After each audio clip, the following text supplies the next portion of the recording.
Hello everyone.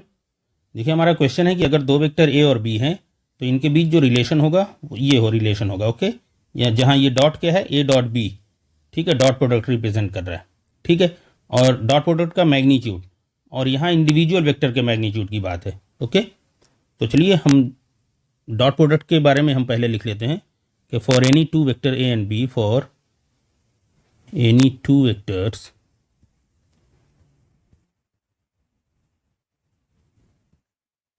A and B,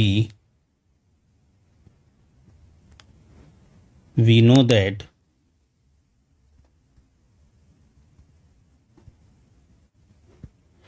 देखिए A dot B क्या होता है, A dot B dot product. Okay, this is equal A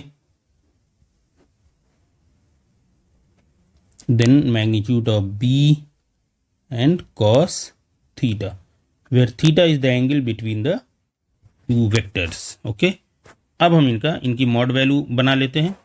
देखिए यहाँ पे क्या है, मॉड है ना, तो हम यही चीज़ करते हैं, mod of A dot B this is equal to A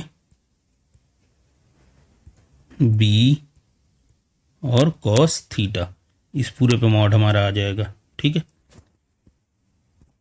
now this is equal, ये तो एज इट इज़ हो जाएगा अलग, कोई मसला नहीं इसमें, ए वेक्टर ये हमारा बी वेक्टर और cos थीटा पे मॉड आ जाएगा। ओके,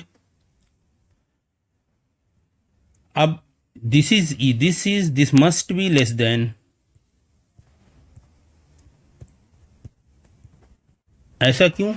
क्योंकि cos थीटा की वैल्यू जो है, अगर इसकी cos थीटा की मॉड वैल्यू हम निकालेंगे, चूंकि cos थीटा की जो मॉड वैल्यू है ये हमेशा लेस देन और इक्वल 1, एक या एक से कम ही रहेगी इसकी मॉड वैल्यू। ठीक है, और जब एक या एक से कम रहेगी तो ये वैल्यू या तो इससे बराबर होगी या इससे छोटी होगी। ओके, तो ये चीज़ हमें देखिए प्रूफ हो गया, ए डॉट बी मॉड हमारा है क्या है, यही हमें प्रूफ करना था,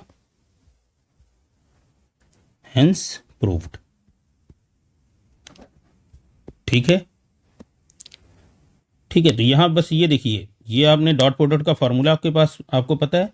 अब जब इसका मैग्नीट्यूड निकालेंगे, मॉड वैल्यू समझ लीजिए, तो इसकी जो देखिए मॉडुलस वैल्यू क्या होगी हमारे पास, लेस देन और इक्वल 1, क्योंकि -1 से 1 के बीच होती है। जब मॉड वैल्यू निकालेंगे तो पॉजिटिव रहेगा, लेस देन और इक्वल 1, तो लेस देन और इक्वल 1 के केस में ये हमारा क्या हो जाएगी, इनइक्वलिटी, ये लेस देन और इक्वल हो जाएगी। तो ठीक है, ये हमने प्रूफ कर लिया। चलिए फिर मिलते हैं अगली वीडियो में, गुड बाय।